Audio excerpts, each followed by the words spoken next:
शुभ नहीं होती, कुछ मंगल भी होती हैं, और जो ना शुभ है न मंगल वो करती हैं सावधान। शुभ बताने, मंगल दिखाने और सावधान करने मैं हूं आपके साथ मिशा बाजवा चौधरी। रूस और यूक्रेन के बीच तनाव कम होने की खबरें आ रही थीं और रूस ने दावा किया था कि वो यूक्रेन की सीमा से अपने सैनिकों की वापसी शुरू कर चुका है, लेकिन सैटेलाइट तस्वीरों ने रूस के झूठ की पोल खोल दी और अमेरिकी राष्ट्रपति बाइडेन और कुछ पश्चिमी देश ये लगातार कहते आ रहे हैं कि रूस के दावों पर भरोसा नहीं किया जा सकता। वहीं खबर तो ये भी थी कि रूस ने यूक्रेन की सीमा पर 7,000 अतिरिक्त सैनिकों की तैनाती कर दी है।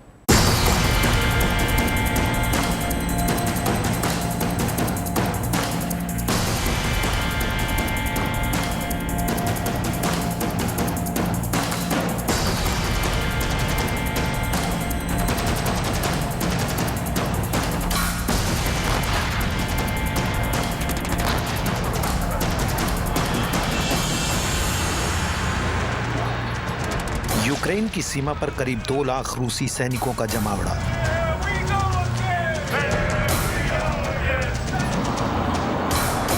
आसमान में मंडराते लड़ाकू विमान और मिसाइलों का झुंड। जमीन पर टैंकों की फौज और पोजीशन लेती हुई सेना।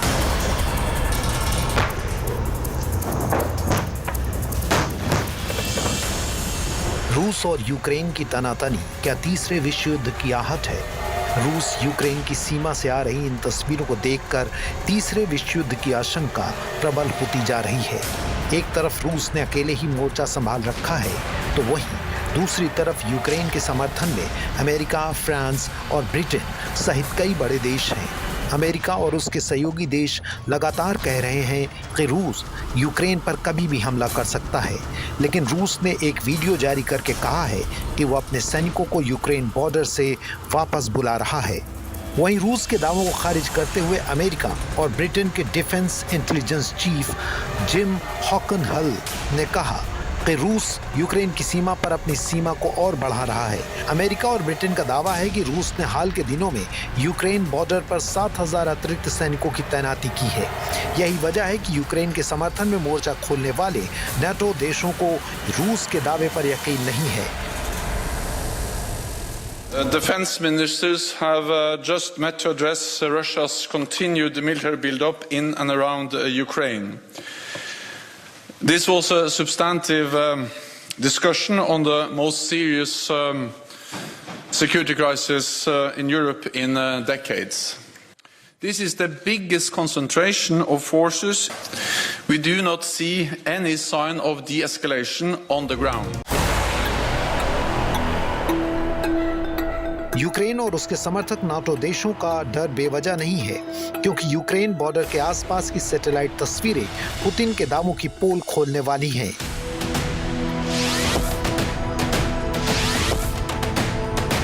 रूस के झूठ का पहला सबूत बेलारूस और यूक्रेन को जोड़ने वाली प्रिप्यात नदी की इस तस्वीर में है। बॉर्डर से सिर्फ 6 किलोमीटर की दूरी पर नदी के ऊपर एक नया पुल तैयार कर लिया गया है। बेलारूस में रूस की फौजों का बड़ा जमावड़ा है, जो पिछले कई दिनों से जंग का अभ्यास कर रही हैं। ये पुल इन फौजों को यूक्रेन में घुसने का सीधा रास्ता दे रहा है।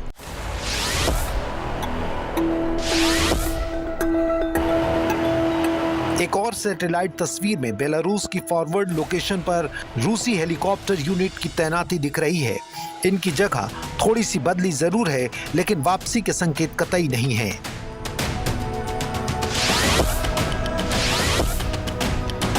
अमेरिका ने आरोप लगाया है कि सेना की वापसी के ऐलान के बावजूद रूस ने 7,000 सैनिकों की तैनाती और कर दी है। वहीं यूक्रेन बॉर्डर पर ब्रेस्ट और जायाब्रवका इलाके में सेना की तैनाती कम होने के बजाय बढ़ गई है।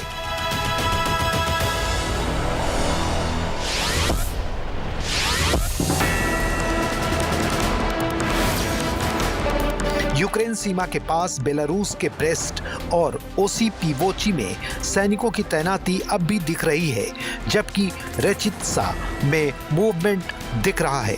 ब्रेस्ट के पास ब्रेस्ट स्काई ट्रेनिंग एरिया में बख्तरबंद गाड़ियां और तोपखाने देखे गए हैं।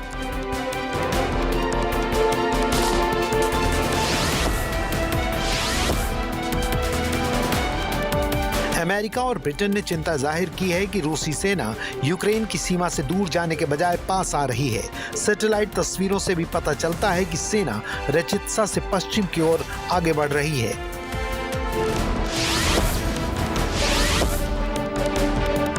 वहीं क्रीमिया की डेनुजलेव झील पर सेना और इक्विपमेंट्स की तैनाती दिख रही है।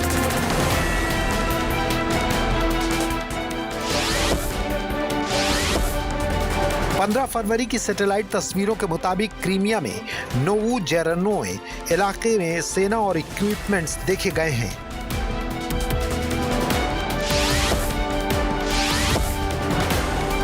मैक्सार ने ओसीपीवोची के पास फील्ड अस्पताल में सेना और मिलिट्री इक्विपमेंट्स की तैनाती के साथ साथ वहां ट्रेनिंग एक्टिविटी भी देखी है।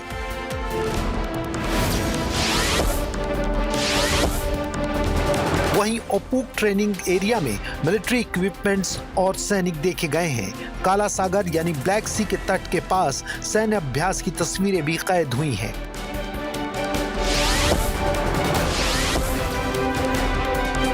जबकि पश्चिमी क्रीमिया के येवपेतोरिया रेल यार्ड के पास कई बख्तरबंद गाड़ियां देखी गई हैं। रूस के नेता व्लादिमीर पुतिन के बारे में एक कहावत मशहूर है। कहा यह जाता है कि पुतिन के मन में क्या है ये कोई नहीं जानता। यूक्रेन सीमा से आज जो सैटेलाइट तस्वीरें आई हैं उन्हें देखकर यह बात साबित हो जाती है। दरअसल कुछ दिनों पहले ही रूस के रक्षा विभाग ने कुछ तस्वीरें जारी कर यह दावा किया था कि रूस की सेना की कुछ इकाइयां जो पिछले कुछ दिनों से यूक्रेन की सीमा के पास तैनात थी अब वापस लौटने लगी हैं। लेकिन आज जो सैटेलाइट तस्वीरें हमें दिखी उन्हें देखकर यह साफ हो जाता है कि रूस का मिलिट्री बिल्डअप न सिर्फ यूक्रेन की सीमा पर बढ़ा है बल्कि वहां नए अटैक हेलीकॉप्टर की यूनिट भी देखी गई है। इसके अलावा जल्दी में यूक्रेन सीमा से सिर्फ 6 किलोमीटर दूर एक नए मिलिट्री पुल का निर्माण किया गया है। साफ है कि ये गतिविधियां सिर्फ सैनिक अभ्यास तक सीमित नहीं हैं। सवाल उठता है कि आखिर पुतिन चाहते क्या हैं? इन 3 तस्वीरों के अलावा कई और सैटेलाइट तस्वीरें सामने आ रही हैं, जिसके आधार पर अमेरिका और सहयोगी देश दावा कर रहे हैं कि रूस की सेना की वापसी का दावा झूठा है और वो कभी भी पलटी मार सकता है। The Russian defense minister reported today that some military units are leaving their positions near Ukraine. That would be good, but we have not yet verified that. We have not yet verified the Russian military units are returning to their home bases. Indeed, our analysts indicate that they remain very much in a threatening position. And the fact remains, right now, Russia has more than 150,000 troops encircling Ukraine and Belarus and along Ukraine's border.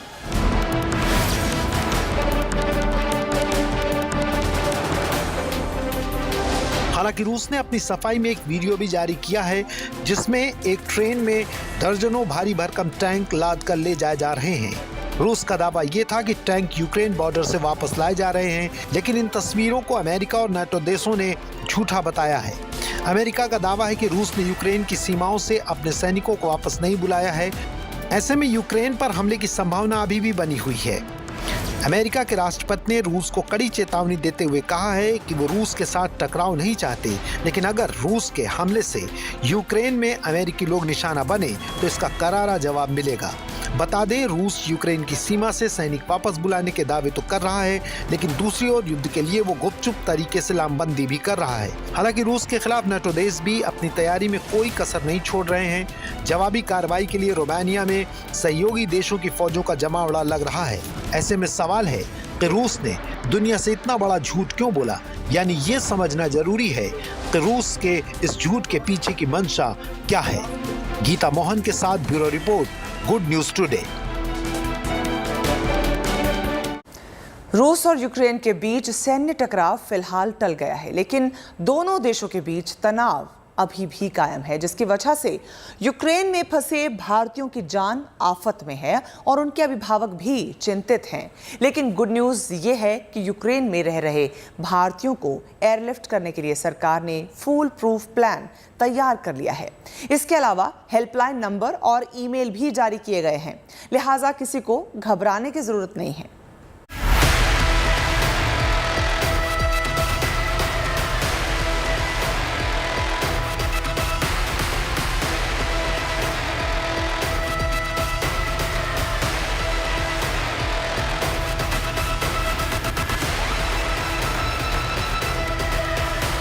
रूस और Ukraine में चल रहे इस तनाव में करीब 20,000 भारतीय पिस रहे हैं, जिसमें ज्यादातर छात्र हैं जो यूक्रेन की अलग अलग यूनिवर्सिटीज में मेडिकल, इंजीनियरिंग जैसे कई दूसरे विषयों की पढ़ाई कर रहे हैं।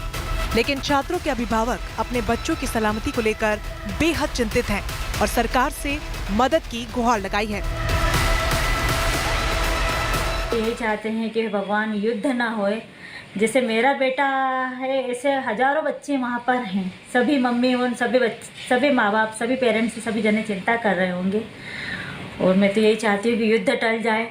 और कभी विषम परिस्थिति में यदि युद्ध के हालात होते हैं तो भारतीय दूतावास से मैं यही कहना चाहूँगी कि हमारे बच्चों को वंदे मातरम में जैसे कोरोना के समय निकाल के लाए थे, ऐसे समय में वापस उनको फिर निकाल के लाए। यूक्रेन में फंसे भारतीयों को एयरलिफ्ट करने के लिए सरकार सक्रिय हो गई है। नागरिक विमानन मंत्रालय ने एक अहम फैसला लेते हुए भारत और यूक्रेन के बीच उड़ानों पर लगी पाबंदी को हटा दिया है। लिहाजा अब भारत और यूक्रेन के बीच कितनी भी उड़ानें उड़ सकती हैं। इन सब के बीच यूक्रेन के लिए स्पेशल चार्टर्ड फ्लाइट्स भी ऑपरेट की जा सकती हैं। यूक्रेन की स्थिति को लेकर मिनिस्ट्री ऑफ एक्सटर्नल अफेयर्स यानी कि विदेश मंत्रालय का ये कहना है कि जो सिचुएशन है उसको मॉनिटर कर रहे हैं। अगर स्टूडेंट्स की बात करें जो भारतीय विद्यार्थी यूक्रेन में हैं, उनको फ्रेश एडवाइजरी में ये कह दिया गया है कि वो जितने जल्दी हो सके कमर्शियल एयरक्राफ्ट्स लेके वापस आना शुरू कर दे।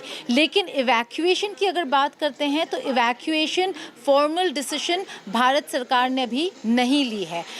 वहीं दूसरी ओर उन्होंने एयर बबल के तहत जो फ्लाइट्स नंबर्ड थे उसको खोल दिया है और मिनिस्ट्री ऑफ सिविल एविएशन के साथ कोऑपरेट करते हुए कोशिश कर रहे हैं कि ज़्यादा से ज़्यादा फ्लाइट्स जा सकें ताकि जो यहाँ पर पेरेंट्स वरिड है वो वरी ना करें और उनके बच्चे आराम से वापस आ सकें।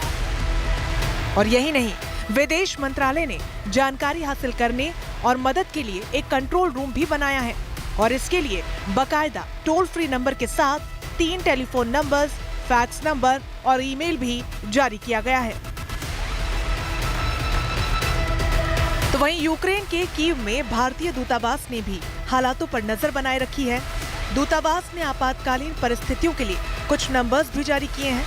यूक्रेन के स्टूडेंट्स कीव के भारतीय दूतावास के इन नंबरों 380997300483 380997300428 पर संपर्क कर सकते हैं। इसके अलावा आपात स्थिति में ईमेल cons1.kiv@mea.gov.in के जरिए भी संपर्क साधा जा सकता है। विदेश मंत्रालय ने यूक्रेन में रह रहे भारतीयों से संयम बरतने की अपील की है और कहा है कि कीव में दूतावास सामान्य रूप से काम करता रहेगा। As regards the students who wish to come back, look, we got sporadic requests from people who were not so much coming back but were concerned. I think there are issues involved here. Some of them worried that their classes may be interrupted and they may not be allowed to go. So others wanted online mechanisms. So it wasn't as if they immediately want to leave. As you know, the situation on the ground currently, from what we hear, is not where they are keen to move immediately. But there are concerns, obviously, with the developments. हालांकि Ukraine में फंसे छात्र वहां से निकलने की कोशिश कर रहे हैं, लेकिन फ्लाइट्स की टिकट के दाम तकरीबन 3 गुना महंगे हो गए हैं। लिहाजा छात्रों के लिए टिकट खरीदना बेहद मुश्किल हो रहा है। हम एम्बेसी के टच में हमेशा ही, एम्बेसी हमारे साथ 24 घंटे अवेलेबल है। तो कल से कुछ भी ऐसा कुछ होता है तो embassy is there for evacuating us. So thank you so much, no need to worry, everything will be fine. तो वहीं भारत में यूक्रेन के राजदूत इगोर पॉलिखा ने भारतीय छात्रों को भरोसा दिलाया कि उन्हें किसी भी तरीके का कोई खतरा नहीं है। मेरे ख्याल में यूक्रेन में जो स्थिति है वो काफी मुश्किल है, लेकिन मेरा पूरा विश्वास है कि लड़ाई का खतरा अभी तो काम हो रहा है। मुझे उम्मीद है कि नेगोशिएशंस के नतीजे स्थिति और बेहतर हो जाएगी। दरअसल अमेरिका, ऑस्ट्रेलिया समेत कुछ और देशों ने अपने नागरिकों को यूक्रेन छोड़ने की सलाह दी थी। उसके बाद भारतीय दूतावास ने भी अपने नागरिकों के लिए एडवाइजरी जारी की। फिलहाल भारत सरकार यूक्रेन में फंसे लोगों को एयरलिफ्ट करने का फूल प्रूफ प्लान बना चुकी है। लिहाजा अफरा तफरी की जगह संयम और धैर्य बनाए रखने की आवश्यकता है। Geeta Mohan, Delhi, good news today. रूस और यूक्रेन के बीच विवाद कोई नया नहीं है। जब सोवियत संघ हुआ करता था तब रूस और यूक्रेन दोनों ही इसका हिस्सा हुआ करते थे। 1954 में सोवियत संघ के तब के सर्वोच्च नेता निकिता खुर्श्चेव ने यूक्रेन को तोहफे में क्रीमिया दे दिया था। लेकिन 1991 में जब सोवियत संघ टूटा तब यूक्रेन और रूस एक दूसरे से अलग हो गए और यहीं से दोनों देशों के बीच क्रीमिया को लेकर झगड़ा शुरू हो गया। हालांकि इन विवादों से निपटने के लिए एक समझौता भी हुआ, लेकिन वो कभी भी लागू नहीं हो पाया।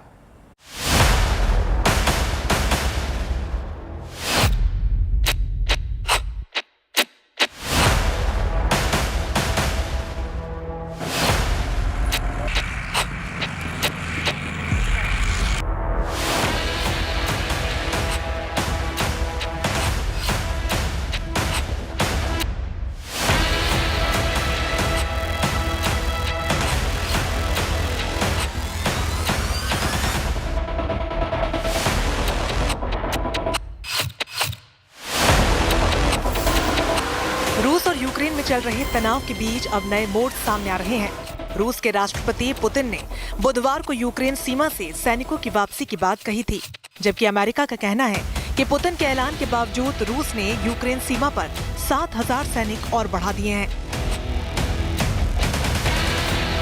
तो वहीं सैटेलाइट तस्वीरों के सामने आने के बाद पुतिन के दावे की भी पोल खुल गई है।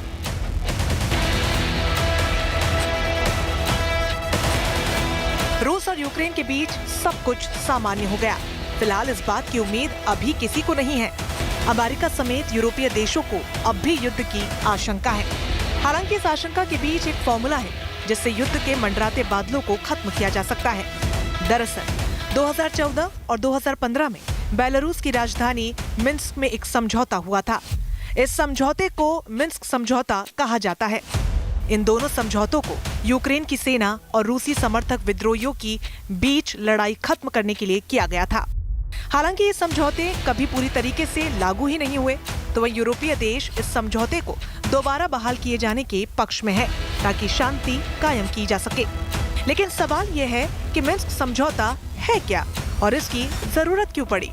दरअसल रूस के समर्थन से यूक्रेन के राष्ट्रपति बने विक्टर यानुकोविच को फरवरी 2014 में विरोध के बाद देश छोड़ना पड़ा। इसके बाद रूसी समर्थक विद्रोहियों ने यूक्रेन के क्रीमिया पर हमला कर दिया। हालांकि रूस और यूक्रेन के बीच लड़ाई तो कई दिनों तक चली, लेकिन 18 मार्च 2014 को रूस ने क्रीमिया को अपने देश में मिला लिया। क्रीमिया पर रूस के कब्जे के बाद भी दोनों देशों के बीच संघर्ष चलता रहा। इस विवाद को खत्म करने के लिए सितंबर 2014 को मिन्स्क में समझौता हुआ और 12 मुद्दों पर सहमति भी बनी, जिसमें कैदियों की रिहाई और हथियारों की वापसी की बात भी शामिल थी। हालांकि रूस और यूक्रेन इसका उल्लंघन करते रहे, जिससे समझौता टूट गया। इसके बाद फरवरी 2015 में एक बार फिर रूस, यूक्रेन, फ्रांस और जर्मनी के प्रतिनिधि साथ आए और 13 मुद्दों पर सहमति बनी, जिसमें तत्काल युद्ध विराम, लड़ाकों को माफी, बंधकों और कैदियों का आदान प्रदान जैसे मुद्दे प्रमुख रूप से शामिल थे। लेकिन सवाल ये है कि जब रूस और यूक्रेन के बीच ये समझौता हो गया, तो आखिर फिर ये मौजूदा तनाव कैसे पैदा हुआ? तो इसका जवाब है कि मिन्स्क समझौता तो हो गया, लेकिन उसे अभी तक लागू किया ही नहीं जा सका और इस रुकावट में रूस बड़ा रोड़ा है। रूस का कहना है कि वो संघर्ष का हिमायती नहीं है, लिहाजा वो इस समझौते को मानने के लिए बाध्य नहीं है, जबकि रूस और यूक्रेन दोनों ही अपनी अपनी तरफ से इस समझौते के बारे में बात करते हैं। यही वजह है कि ये समझौता एक पहेली बनकर रह गया है। Bureau report, good news today. उम्मीद है आपका दिन शुभ रहा। कल की मंगल कामना के साथ आपको रहना है सावधान भी। अभी के लिए मैं मिशा बाजवा चौधरी आपकी शुभ रात्रि की कामना के साथ आपसे विदा लेती हूँ।